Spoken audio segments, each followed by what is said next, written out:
I'll introduce myself. Jim Friedlander. I'll be doing the interviewing today. The cameraman is Steve Russell, and we're interviewing Captain Bobby Stevens here on Pine Island. The date is February 22nd on Sunday, and we'll get started. Okay. So Bobby, thanks a lot for doing this, and we really appreciate you coming out. And so I'd like to ask you a little bit about your background, if you could tell us how you got into fishing. I was born into it, I guess. My whole family were commercial fishermen. My grandfather on down, uncles, cousins. So it was just naturally that I went fishing. Yeah. So where were they fishing? Well, mainly out of here, out of Fort Myers Beach and Pine Island. But they ranged, north up to Tampa or whatever, and then down to the Keys. Mainly. But so did they just move with the seasons, or did they set up shop in one place and then when the fishing changed, or how'd that go? They all lived around here, so but they would make trips, like 2 or 3 day trips down to Northwest Point. I'm sorry, the down to the Everglades and past. Okay. Down to the Keys. Yeah. Depending, if they were pompano or mackerel fishing, whatever. Mostly mullet fishing around close and trout here. So it just depended on what fish were available, pretty much. Yeah, they kind of moved, but with the seasons, they I don't know. Yeah. I don't know how to explain it. Follow the fish. Yeah, somewhat. My dad liked the summertime pompano fish down off the Capes. He really enjoyed that. But how were they fishing for pompano? With a gill-net. Gill-net. It's Yeah. always gill-net. Yeah. It was all gill-nets and traps was the fishing back then. And but pompano get pretty big, right? Yeah, there's actually I'm not the species of it, I guess, when the permits get very big. Yeah. They look like a pompano, but Right. they're a lot bigger. You can get a 3-pound, 3.5-pound pompano, but few and far in between. Yeah. Well, I don't know anymore. I haven't fished in 30 years. So. Yeah. So, I think you said before that you fished down around Punta Rassa for a while. Well, we lived there, yeah. You lived there? Yeah. Yeah. What was that like? And what time period are we talking about? I was born in 60, so say 70, I was not fishing full time, but I would fish with my dad whenever on the weekends in the summertime. As soon as I was old enough to help. Yeah. And that was all gill netting down there too? Yeah, that time. Yeah. What was Punta Rassa like in those days? Far cry from today. When I was in my teens, I had friends that lived down by the old telegraph office, and used to go there, and we'd play whatever, baseball, football, whatever, but we would also wade around it, and we'd find a lot of bottles and stuff back in the day, but I imagine they're all gone by now. Old bottles, like from the sailing ships. Oh. That was a jumping off point for the cattle industry. Right. Going to Cuba and Key West. Right. So. Were they still shipping out of Punta Rassa at that time? No, that was done long before I was born. There's a really good book about all that. I'm sure you guys have heard of it, The Land Remembered. Yeah, of course. Yeah. I've read that 3 times. Yeah, it's wonderful. Yeah, and it's correct. Yeah. At least for the most part. Were you, but there was no transport, they weren't transporting fish out of Punta Rassa? It was all closed down by the time we hit it, I guess. How big was the fleet down there at that time? Well, fishing out of Fort Myers Beach, there was a handful, maybe a dozen or so. I don't even really know. Yeah. And then where'd you take your fish to sell them? That was down Fort Myers Beach. There was 2 fish houses down there. Yeah. So what happened after Punta Rassa? Where'd you go from there? We moved to the Keys to Marathon. That's Oh, okay. moved down there. I was 13 when we did that. And parents stayed. My father, was crawfishing, and I was crawfishing with him, and mackerel fishing, pompano down there for a few years, and then they traded for a house, the house in Punta Rassa, for a house up here on Pine Island, and they came back and went there, and I stayed on, went to school, and graduated and fished out of Marathon Seafood for about 14 years. Yeah. So, What was crawfishing like? well, I enjoyed it. I mean, summertime's hot and all that, but it wasn't a 2 or 3 hour run to get to your traps like stone crabbing might be. But just enjoyed it. The water was crystal clear. Yeah. Is there any of that up here around Pine Island? Was there any of that? No, it's No, it's mainly blue crabbing and stone crabbing, which you catch stone crabs in the blue crab traps too, but that's stone crabbing, they're offshore some, but the blue crabbing's all in the rivers and the bays. And so you were doing that for a while? I never blue crab, but I stone crabbed up here. I still have cousins that crab out of Fort Myers Beach. And so what time period were you setting your traps up here? I think it was 84 when I got here. Yeah. The 90s when they banned the nets. I sold out before then. And I didn't have a net boat. I just fished with my father and a couple of local guys. But I got out and went and got a real job. Yeah. Yeah. So once you got out of fishing, what did you get into? What kind of work were you doing? I worked for a company that we did bridge fender systems for about 5 years with crane barge and little tug, and then I moved on and got my license and went to work in tugboat industry for 23 years. Did all kinds of different things doing that. Long haul towing, dredging. I don't know. Yeah. Huh. So when you were a tugboat captain, you were working around here pretty much, or No, I was working out of. Well, I started with a company out of Miami, and they had a contract with Sea Lift Command, and we were running all kinds of stuff down to Central South America. Oh yeah. Oh, what kind of stuff were you? Water pumps, generators, things to build schools with, and then sometimes helicopters and whatnot. Really? Yeah. Wow. Yeah, that lasted for 4 or 5 years. Then moved on, went to Louisiana and Texas and worked out there, worked based out of there. We were all over. Doing the same kind of work? Well, no, they were really oil field boats. So we were working in the oil fields. Doing some supply work? Yeah, well, bringing barges in and out. And I eventually got on an anchor handling supply boat, which is a big tugboat that had, sometimes they were just a floating hotel. So you'd have 20 people on there staying on there while you were out. And then what happened with that? That just ended, or Well, just got tired of it, or what? No, I was still working in 2016. I couldn't pass a stress test for the Coast Guard because I had to have one every year because I have COPD and all that, asthmatic. And I couldn't pass it in 2016, and I was kind of burnt out on it anyway. And I said, well, I put my license in limbo, which is still in limbo. I could whatever you say, I don't know, bring it back out of, I don't even know the words. But anyway, I can't do that now. I can't hardly walk. Yeah, yeah. Well, most people that are around my age that grew up the way I did, they're hurting. Yeah, yeah, tough work. You wear out all your joints and whatnot doing that kind of stuff.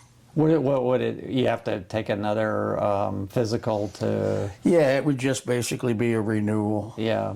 But I've lost all my endorsements and stuff, so. Yeah, yeah. I could do something local, but nothing like what we were doing. So tell us about what you're doing now. Now I'm on disability. Yeah, but I mean, you're selling fish, right? Yeah, I got a peddler's license that I buy from a wholesaler and sell to the public. Do that a few days a week, and gives me something to do, something I can do. You know, because I could do some boat deliveries and that, which I did do when I first quit tugboating. But for me to get on and off the boat and everything, it's rough. Yeah. So when you say you buy from a wholesaler, where do you have to go to buy from a wholesaler? The beauty part about that is the wholesaler comes to here and they supply most of these restaurants and whatnot. Oh, okay. And seafood markets. And I used to go to Fort Myers Beach and buy from the shrimp docks, and my cousins and them are crabbers. But now with this wholesaler, I'd call them. I'm going to call Monday and put my order in, and Tuesday morning they'll back up my driveway. Oh, they come right to your house. Yeah, because they're coming out here anyway making deliveries. Just about all of them. I'm not sure, but most all the restaurants are buying their seafood from them. And so tell us a little bit about what you do with it, because I know you don't just sell it just the way it comes. You do some things. I have to repackage it somewhat, you know. But and then you're selling at garden sales or markets. I do a couple farmers markets, and then there's a couple gated communities that I got into. You know, that's even seasonal though. It'll be good for another couple of months for me, and then it'll die down. But like I said, it's something I can do. You know? Yeah, and you do some smoking. I smoke fish for myself, but my smoker's been down for a while. I haven't got it fixed yet, my fish smoker. And you said you make some jerky too? I've been making beef jerky for about 30 years. Tell us about that. How do you do that? Well, I get the meat, I slice it and marinate it overnight, and then I smoke it, usually 5 or 6 hours. It's good. People like it. Yeah. What kind of a marinade do you use? That's a secret. That's a secret. I started doing it because when I was working out of Louisiana, those coon asses, they would, that's what they call themselves, so it's not a slur, but they would grow their own peppers at home and bring them on the boats and cook with them, and I couldn't eat it. It was too hot and spicy. And so I started buying commercial beef jerky, and it got so expensive, I'm going to make my own. So I started from scratch. And it wasn't very good to start with, but I think I got it down now. So how much can you make and sell in a week? I just bought 14 pounds of meat this morning. I'll get it ready tonight and marinate it overnight. I'll cook it tomorrow and it'll be done. That's cool. Yeah. Yep. Yeah. So that's keeping you busy. Yeah, it gives me something to do. Yeah. Like I say, if I could, I would either go fishing, crabbing, or I'd renew or go back and get on some sort of a vessel, research vessel or something like that. When you guys were fishing, when you were fishing with your father and by yourself, I'm always interested in what kind of boats you used, being a boater myself. Well, originally my father built his own boats out of wood, which most all these guys did, or somebody that they knew did. And then he got into the fiberglass. He bought a 26-foot boat, and we were living in Punta Rassa at the time, and he just bought the hull and put the motor in it, put the deck in it, and set it up. What kind of motor did you have in it? Oh, I don't even remember the first one. It was a gas motor, inboard, of course. Yeah. But then got down to Marathon, and we were crawfishing and crabbing. It put a diesel in it, and then just went from there. He was a pretty good carpenter, fiberglass. When did he pass? It's been dead for a long time. 2 years after the net ban. Is that right? Yeah. Other than 2 years in the Navy, he'd never done anything but commercial fish. And all of a sudden he couldn't do it anymore, and he wilted is what he did. So, Yeah. That's a story we've heard. it wasn't a good deal for the local fishermen, that's for sure. Yeah. What did he do when the net ban went into effect anyway? Did he just They retired. just That was it. retired? Living on Social Security. Yeah. If he didn't own his own house, he would have never made it. But that's another story. Yeah. Yeah. He didn't, I know some people tried, but I guess you just couldn't make a living with it. The nets were not just totally banned, right? It was just restricted to the point Well, where you yeah. couldn't make a living with it anymore. Yeah, and everybody that was able or had the inclination, they went to cast netting, and I can't throw a cast net anymore because of my shoulders, but Right. and he couldn't, a little bit, but not enough to make a living. There's Yeah. fellows that still make a good living with cast nets, but it's a lot of work. It's hard work. Yeah.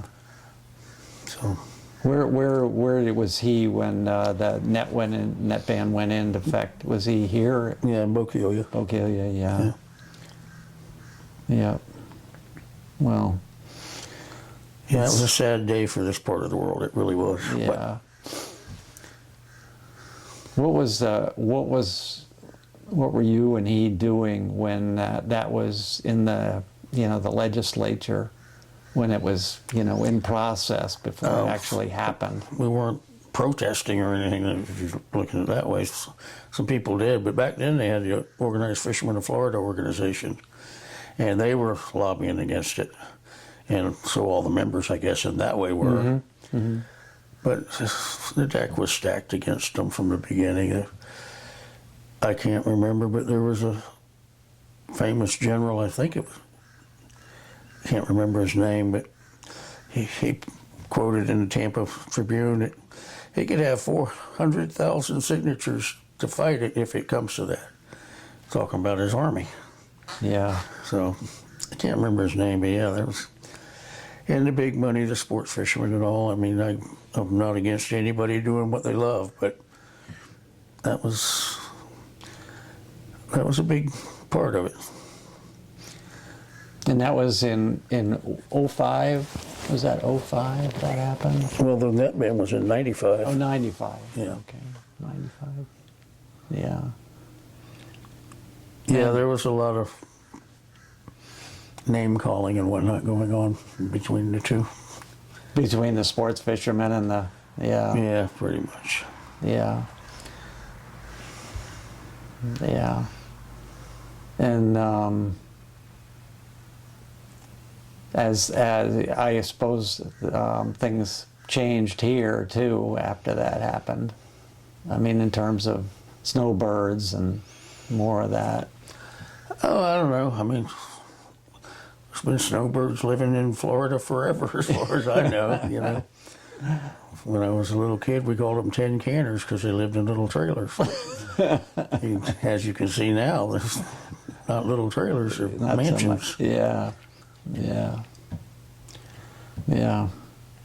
For me, it was actually a blessing in disguise, although I didn't like it at all. But if I'd have kept fishing, I would have never had any kind of retirement fund or anything like that. Luckily, with working for the companies, the big companies, you got all that. That was a lot of the benefits, the 401k and the health insurance and Yeah. yada, yada, yada. Yeah. Yeah. So the fishermen, I mean, I'm sure they fished as long as they could, but obviously with health issues and all, was there anything, I mean, besides Social Security, were there any Not that I know anything of. to fall back on? Not that I know of. There's still a few families that have been on the island for generations that they're still fishing and they're doing well. They've had to adapt and change, but yeah, they're still commercial fishing. And the stone crabbers and the shrimp boats. Yeah. A lot of them got destroyed, but a lot survived. So Is there anybody shrimping in the bay now? I don't know. My father did that a little bit, but there was a couple of guys out of Bokeelia and St. James City that did it, and I'm sure they still are, but I don't know if they're bait shrimping or I just don't know. I've been Yeah. out of the loop. But, Yeah. but it used to catch, well, a lot of them did catch bait, but also consumable shrimp. Right. Yeah. Yeah. Because we were buying local shrimp up until a couple of years ago, and then like last Yeah. year and this year, it doesn't Yeah, seem to be happening. I believe, and I'm kind of out of the loop, but yeah, the real good ones in that are all not fishing anymore. I guess if you want to call it retired. But you could still go down to the docks and see some smaller shrimp boats. Do you stay in touch with some of your old fishing friends? Some of them, yeah. Yeah. Some of them, yeah. And a couple of them that I've known forever, they did the same thing I did, and we worked together here and there on different tugs and whatnot. Yep. And whenever we get together, we always talk about the good old days. So, Yeah. Who were some of the local guys that you hung out with? oh, can't really say maybe hung out with, but worked around and worked Yeah. with. Dan McGrew's one. I probably shouldn't be naming names without their permission, Yeah, but well. he's a good friend. I just spoke to him yesterday. Yeah. Nice. There's a few. Yeah. Is he still working? No, he went ahead and retired himself. He went to work for one of the big companies and did well. Yeah. Yeah, Well, good for him. yeah, he's still young enough and healthy enough to enjoy it. Yeah. Yeah. Yeah. Yeah. It's a tough way to make a living. I'm gonna have to call him when I leave and tell him, hey, don't get mad. Yeah. I don't think it'll be a problem. Nah, it's all right. Yeah. He'd probably be a good one to interview. Yeah. He won't like me saying that, I'm sure.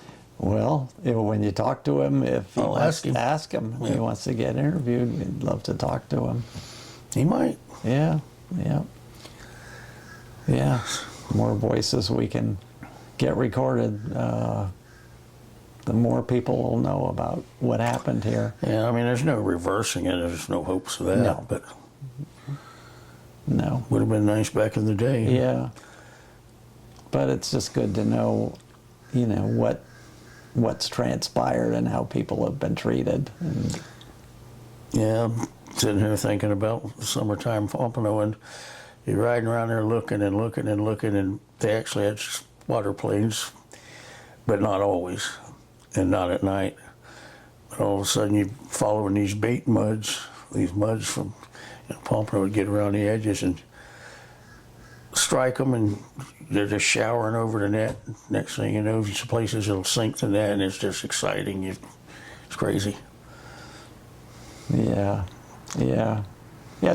Can you describe some of your feelings about fishing and how it was being out on the water and doing Well, that? back then, we didn't know any different, Yeah. Going to school was a pain. It took you away from doing what you wanted to do, but hey. Yeah.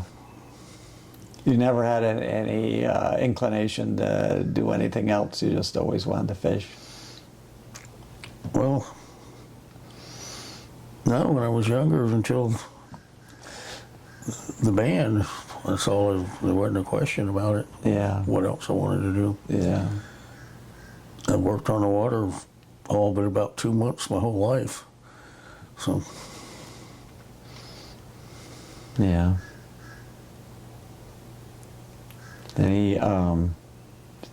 Anything happen out there that you remember that's, a memorable event? Seeing something that you couldn't explain? you or- mean like the green flag? Yeah, the green flash. I had seen it once, but it wasn't commercial fishing. It was coming out in the Pacific, and definitely saw it. But no, not a lot of people see it, I guess. Yeah, no, it's pretty rare. I did see something else coming across the Pacific, of course, was a school of orca whales crossed the bow, and it was beautiful because there was pretty big seas, and they were coming out through the middle of the seas, and it must have been a mother and couple of males and 3 little ones, and it was just never see that again. I'm sure. Wow. Yeah. Wow. Did they follow you for a while? Or? No, they they were on a mission. Yeah, yeah. Matter of fact, I think we were in their way. But it was neat to see it. Oh, yeah, I'll bet. I'll bet. Anything else you want to tell us about? Oh, if I was at home laying in bed, I could probably think up 1,000 memories, but drawing a blank. Although it was a good life while it was, legal, and I wouldn't change it if the earlier years. Yeah.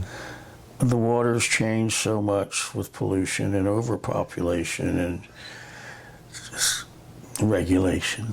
Yeah. Yep. I wouldn't get back into it. Not even if I was healthy enough, I wouldn't do it. Yeah. Yeah. Yeah. Things have changed.